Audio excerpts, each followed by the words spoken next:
Uh, Good evening, everyone here and our viewers. Our panelists for this month's roundtable here, we have Gopal, Vansh, Rufaid, and Anne. Thank you all for being here. So this roundtable aims to just facilitate an in-depth discussion on the advantages and challenges and future directions of India's policy making in the sports sector, with a particular focus on the National Sports Policy of 2024. The objective is to explore ways to enhance current policies to promote a more thriving sports culture in India, boost athlete performance, encourage greater public participation, and just use sports as a catalyst for societal and economic development. Um, Gopal, would you like to just give us like a short overview of the national sports policy for the past year, just outlining its visions, goals, and what it essentially aims to address? Yes, thank you, Akila, for the introduction. So national sports policy is actually a very unique attempt in very different ways because it has been a very concise policy covering all kinds of sports in India. So the key takeaways from this sports, I believe, is the economic development of the nation through sports, which is we call the sports tourism.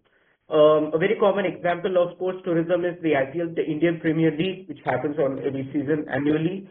The revenue generation is whatever we get from the IPL league is what is used for production of sports equipment. Another great example is the chess coins, which is what is used in recent World Championship. And these chess coins were actually manufactured in India.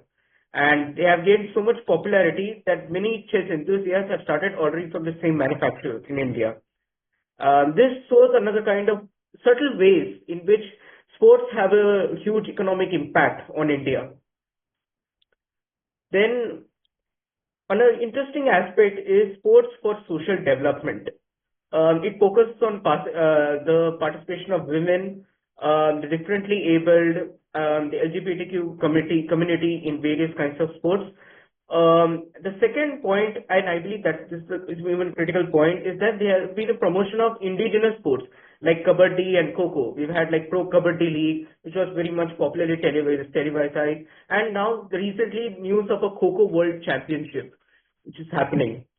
So a lot of indigenous sports are being like this promoted at a global stage. So I really believe this is the India's movement to showcase in it in the sports culture, in the sports sector. And technically, third one is a sports for all. So viewing sports as a way to improve fitness and not just as part of a career.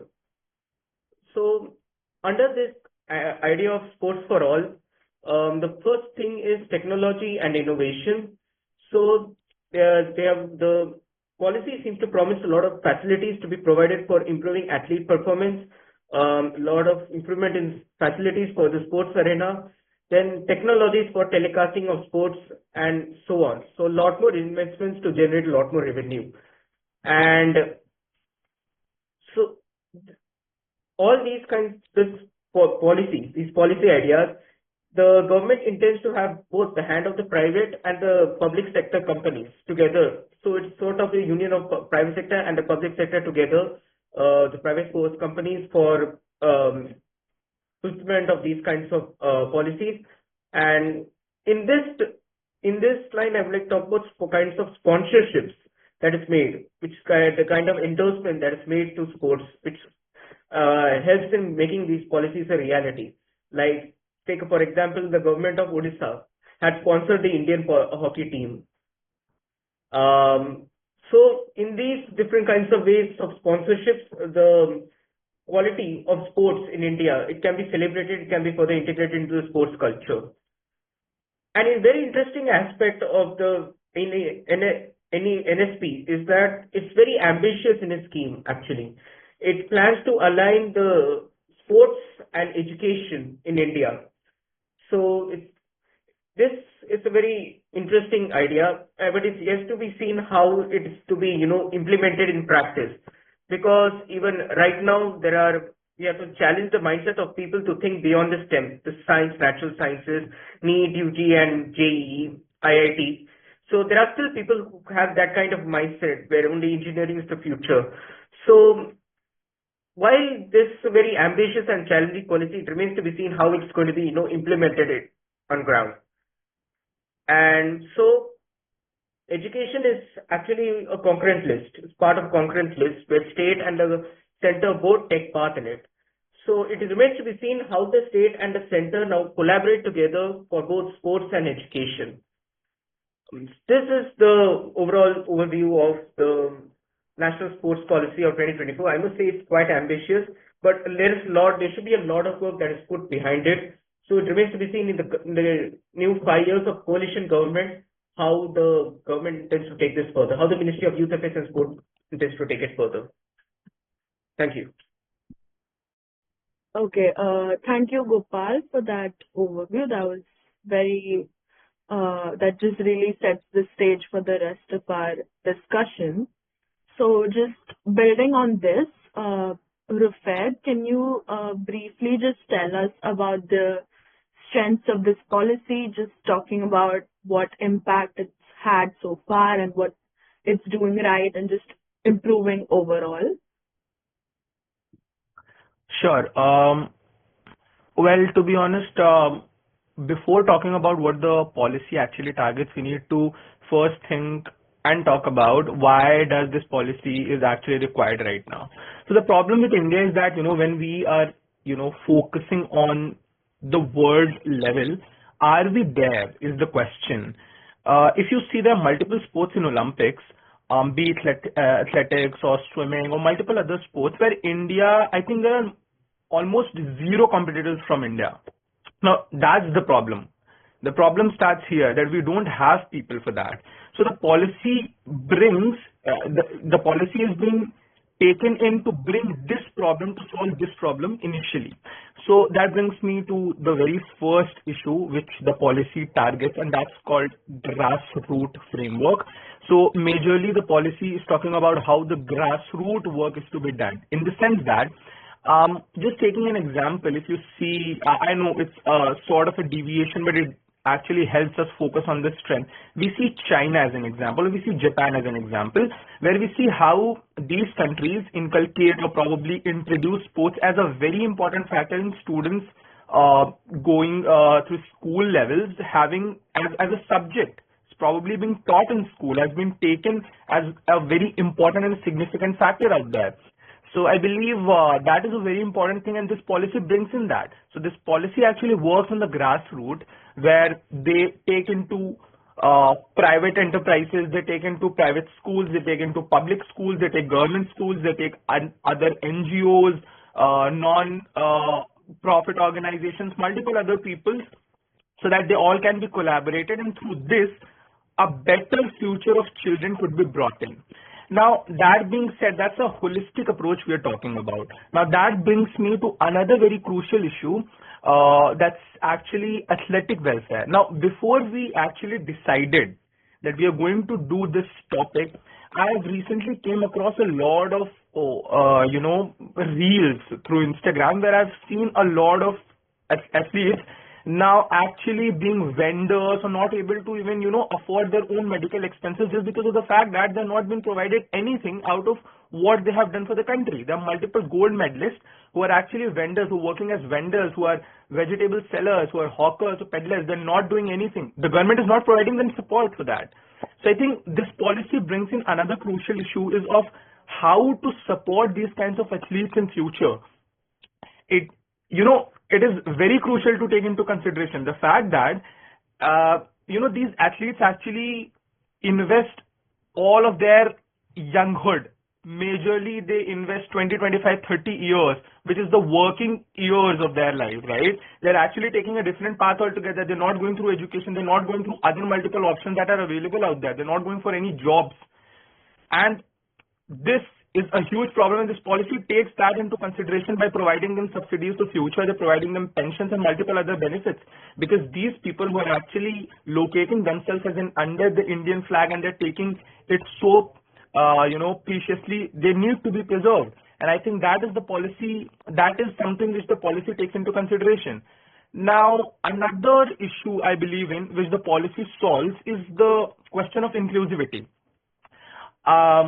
It's not new that we see crores of people seeing men cricket, but not even thousands being there in the stadium for women cricket. I'm just taking an example of the cricket because cricket is so popular in India. I'm not even taking about other sports that women even play, about football. And there are multiple sports where women are not even allowed to play. So that's another question altogether. Now, this policy actually brings in this gender equality and taking into consideration multiple other genders. It's not just about the women, it's also about multiple other genders, LGBTQ plus community, taking a holistic approach so that all these kinds of people can participate in the building. And there are multiple other, Paralympics. We usually forget about them. We forget about all those people who are disabled. They are also being corroborated in this whole policy so that, the framework could be much more broader and much more, futuristic as we go forward through it. Now, I mean, there are multiple other things which I can talk about this trend, but I would like to close on to the last point, which is the infrastructure. Now, India faces the biggest problem in infrastructure in India. Now, the problem is we don't have sports universities. We only have few sports, one or two.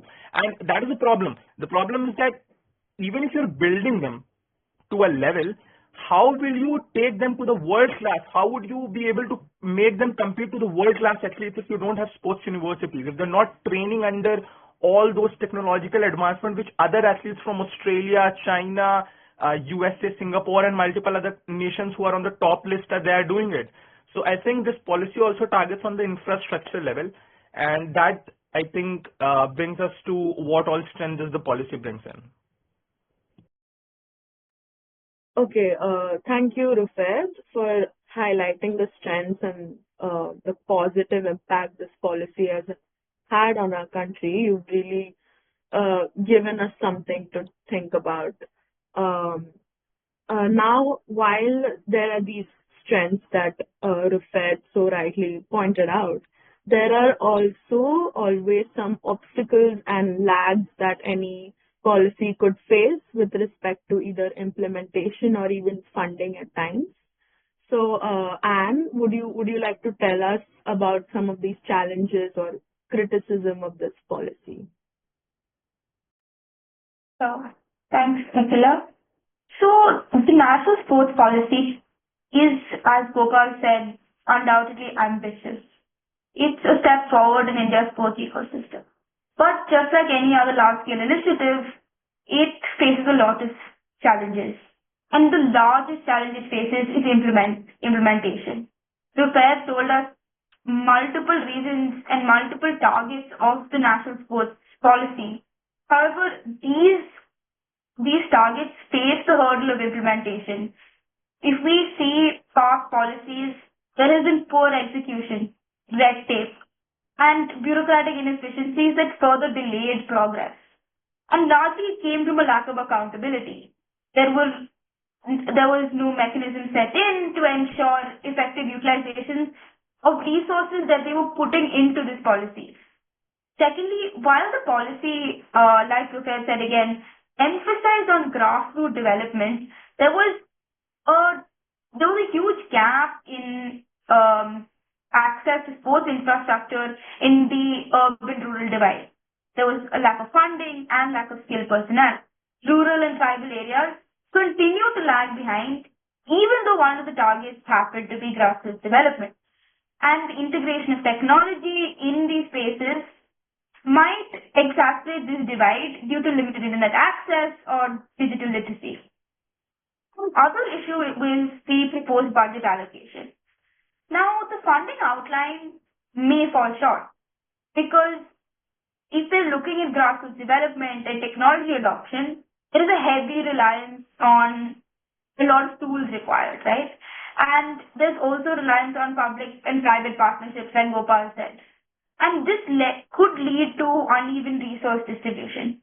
And because a lot of it is profit driven, unfortunately, this sidelines accessibility. Long-term sustainability of sports infrastructure remains another area of concern, as there is no clear financial plan for maintenance.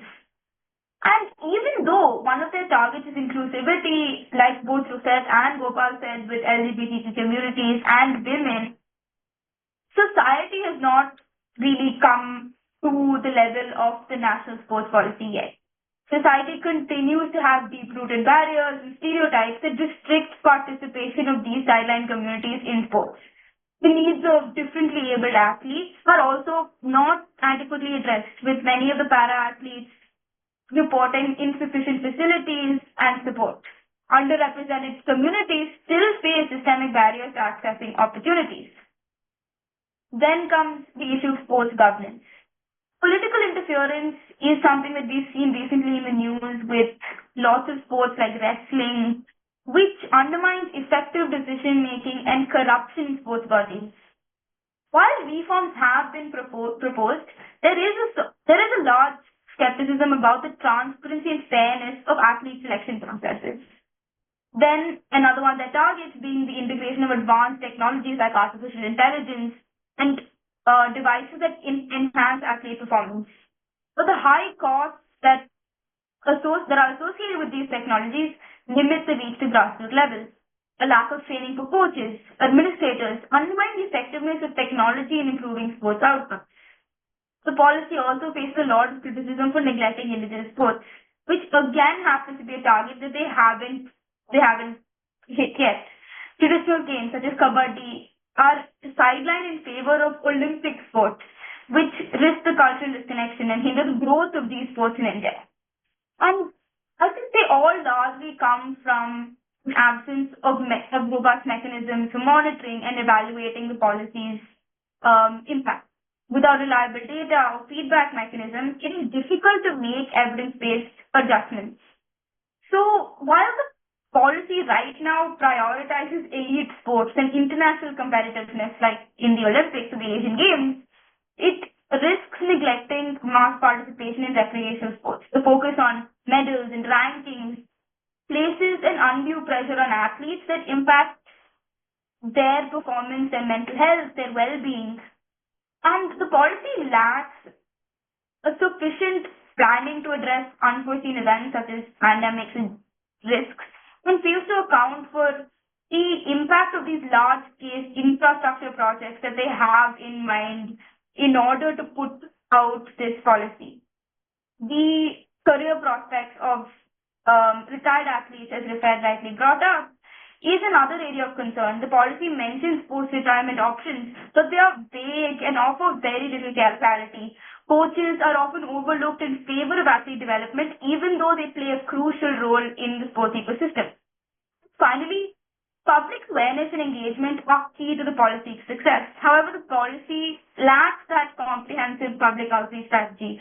Cultural barriers in many parts of India, where sports are not even seen as a viable career, as Gopal said, is overlooked in favor of your NEET or your JEE and careers that people think are what smart people do. These issues still remain addressed. So while national sports policy is for sure a step in the right direction, its success depends on addressing these challenges, and transparent governance, equitable resource distribution, and an implementation framework is extremely essential in overcoming these obstacles and realizing the policy's full potential. Thank you.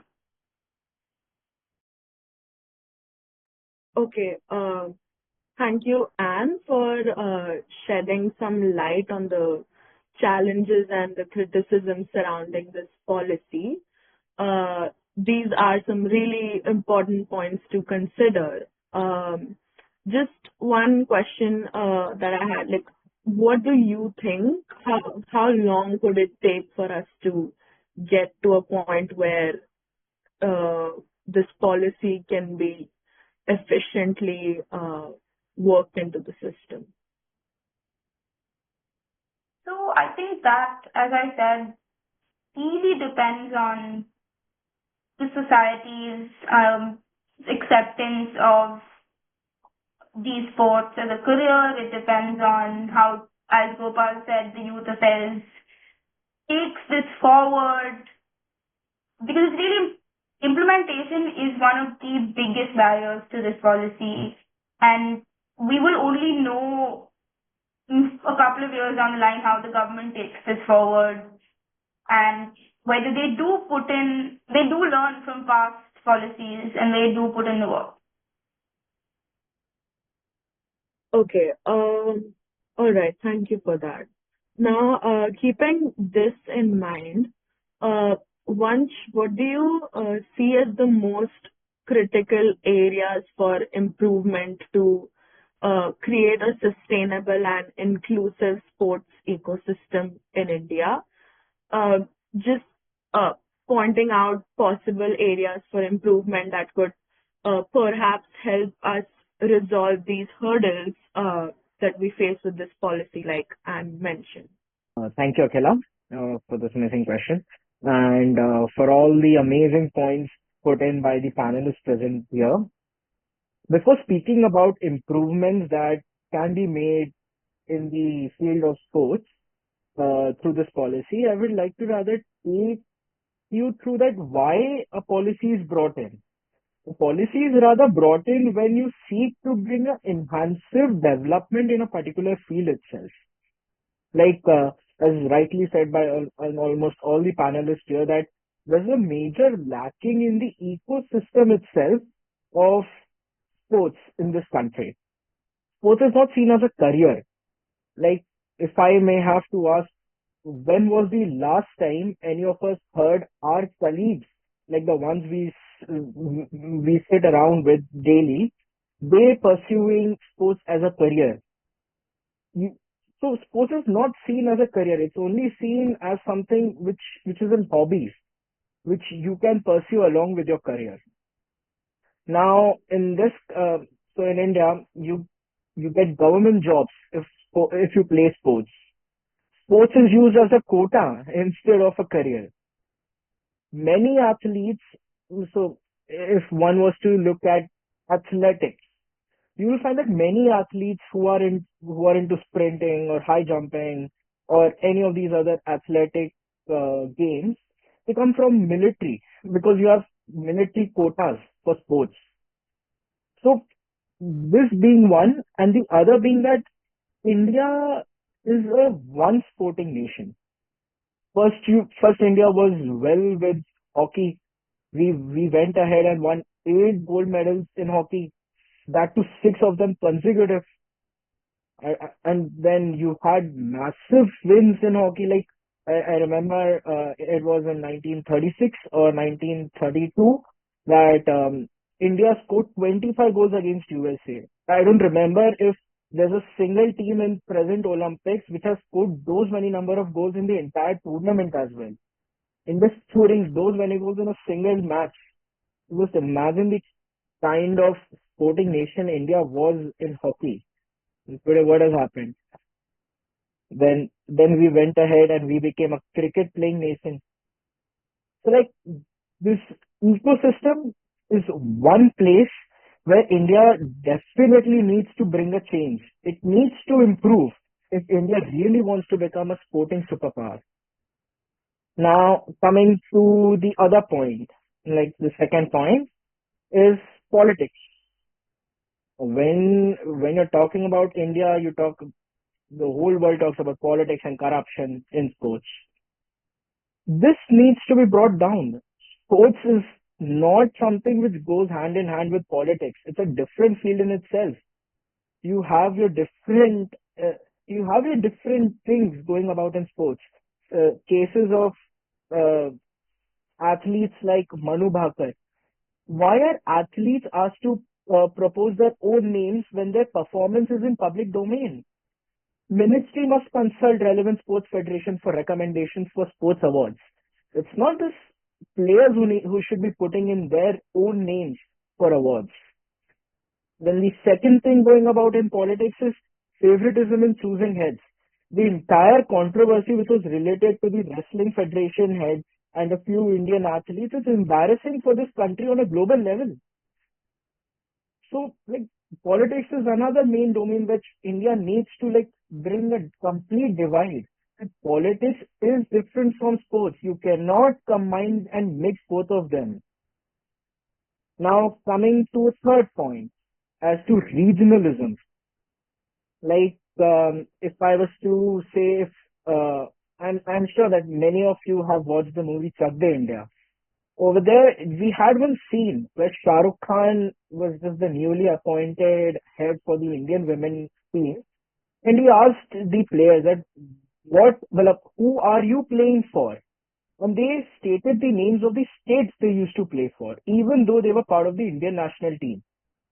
So that scene is very much the reality even today. So all the team sportings, like when you go to hockey, you go to cricket, you go to any other place, when you are playing for the Indian national team, it's the Indian national team. It's not your state which you're representing or the or Air India or the railways. It's the Indian team. It's India as a whole.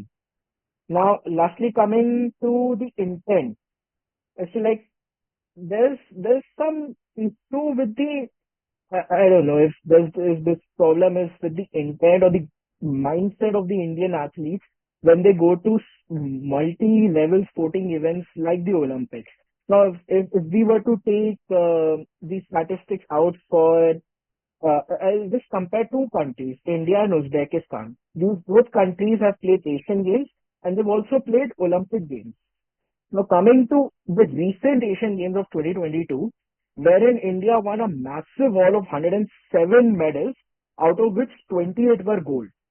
In the same games, Uzbekistan won about 50 medals and 14 of them were gold. Now you come to the recent Olympics which happened last year, and you'll find that India's tally went down to 6 medals, none of them being gold, and whereas Uzbekistan still maintained 14 medals, of which 8 were gold. So why is there this major lag between both countries? When India can perform well in Asian Games, why is the performance coming down in Olympics? It's like because Olympics is considered the father of all sporting games in this world. So maybe it's the lot of media attention or the pressure which builds up on the players that they're succumbing to pressure and they're not performing to their levels. Like I'll take one more example. You had this Indian archer in 2020 Tokyo Olympics. I'm afraid if I'm forgetting her name, I guess it was Deepika. She was the reigning world number one when she entered the Olympics, doing amazing. The moment she came across a South Korean and the media giving a lot of pressure to her saying that she's South Korean. South Koreans tend to do well in archery. She succumbed to pressure. And all of a sudden she just crashed out of three quarters or quarters. So this intent which Indian players, it's the, a policy also need to bring changes, that players need to bring changes in the intent which they have when they go to such sporting, sporting competitions. We need to prepare our players to compete at such high level, at under such high pressures. There's no doubt that Indian players don't have talent. They definitely have talent. It's only the only problem is with pressure. They're not used to performing well in pressure. Hence, these are the results which we are facing. Now, if we were to say like one more improvement or just maybe a thought that India brought in the national education policy in 2020, and now the national sports policy, the draft of national sports policy last year. Maybe if both are to be taken together, it could be an amazing thing. It's just an idea. Maybe if both are to be taken together, India could do really well.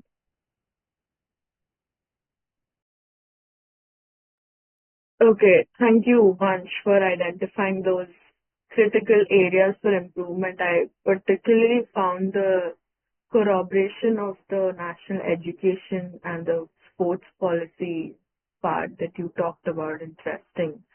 What do you think would end up happening if that gets implemented? What you suggested, if that actually happens, what kind of problem could it address?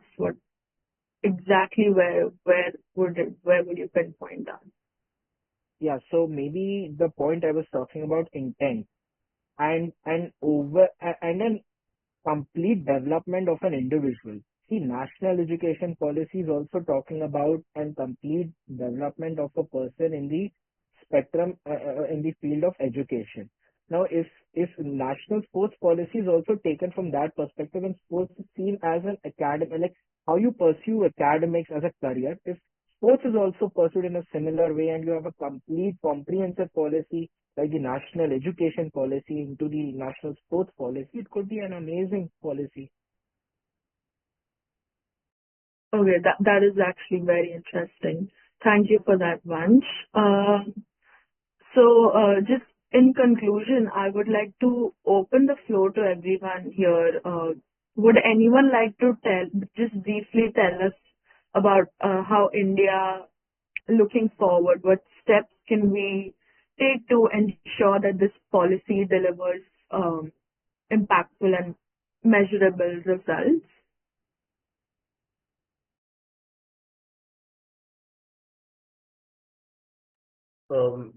May I start? Yeah. Go ahead. So I think I believe that first and most importantly, time is of essence in here. So the government should find a way to utilize time properly in bringing up all these policies to reality.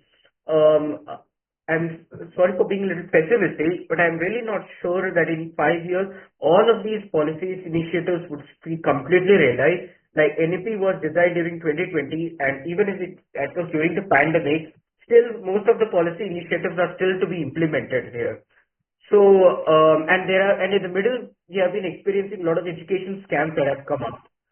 So I believe that time is of essence here, and like we should not be expecting too much from the policies. What we expect the government is to at least take simple, small steps, like first trying to, first opening up the opportunities for more sports persons to come to the telecast. Then you move forward through integrating the sports culture, and then you have icons endorse a lot of popular sports persons and sports brands and popular sports. So I would believe that India in the future, if it tries to utilize this time well, it will definitely reach the goal of becoming a leader in sports. Also, Australia, like I've been going through an interesting case of Australia. Australia is currently a global leader in sports. So its national sports strategy, its goal is to first to develop healthy and communities, and then having sports as a career. So if India also brings up a similar mindset along with it, the goal of a healthy community first, and then developing sports as a career, then I believe that the results would be even better in that sense. Thank you.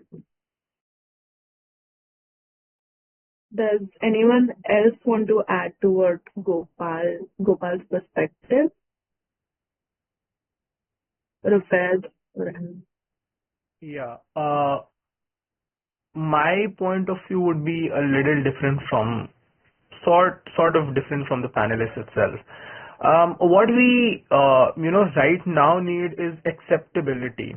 Now, the point is that when we compare, so just taking an example because the panelists mentioned it, when we take into example the Asian Games and then compare it to Olympics, there is a lack of things which we not take into consideration. The problem is what sort of sports we are taking into consideration. Now, when you take about Olympics, there are multiple sports that India does not do well in, or there are not athletes that do well in Olympics.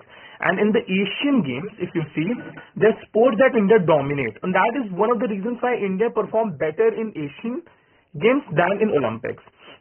That is point number one, which I feel like needs to be addressed is we need acceptability that we are not doing good in Olympics. And it's nothing related to pinpointing that somebody's talented or not. We don't have players. That is the point. We don't have players. We don't have anybody to go there for swimming. They're literally nobody. Australian swimmers literally get, if you see who has got the highest number of medals, it's an Australian swimmer. So it's like there's so many medals for swimming than as compared to other sports in which India is doing well. So it's like a framework where there are certain sports that are given more given priority over others. When you talk about the Olympic, the whole setup. Now this policy in itself talks about the same thing. Now this policy is not something which will be implemented or needs to be implemented within 5 years, 10 years, 15 years, 20 years. It's something that is continuous, it's going to go. It's like flowing water. It needs to take into consideration. Every 5 years we can surely make we can make a committee that addresses the issue. We see how far have we gone in the 5 years? What sort of things have we actually achieved the goals? What can we plan for the coming 5 years? I think that is something which we need to take into consideration more than whether, talking about, is it bureaucracy issue, politics issue. You cannot work without politics. That's the point. India cannot work with, you need to maintain a balance. That is the point. You need to maintain, you cannot make a complete watertight container between, politics and sports. The point is, India, when you're in common law country in India, when you talk about, you need to take into consideration because there is a sports ministry that actually advances, that brings into the policy. So if you need to get budget, you have to go to the politician. The only point which we need to take into consideration is what sort of things do we need that the politician should decide, and whether the committee should overpower is the question, I believe. So I think if we take into consideration these kinds of issues more, then the policy would be, I think, a blast. It would be great. It would be awesome. Anne, do you have anything to say? I think just reiterating the point of implementation is really important here, going off what Gopal said. But what Rufaid said holds a lot of truth as well. We do need to see that side of the story, because such a policy cannot be implemented without really breaking down these issues. Okay, so those were really thoughtful and forward perspectives. It really puts things in place. So I think we've covered a lot of ground, from the strengths and challenges of the national sports policy to the lessons that we can learn from other countries, or like the critical areas for improvement. It's clear that while we've made much progress, there are also so many opportunities for innovation and improvement. I mean, after this conversation, I think we all can collectively agree that that there is still so much progression that India needs to do as a society to for this policy to hit its peak efficiency. So hopefully it's our generation which really gets us there. And I think I'm looking forward to see how these ideas that we discussed today can spark further dialogue and action moving forward.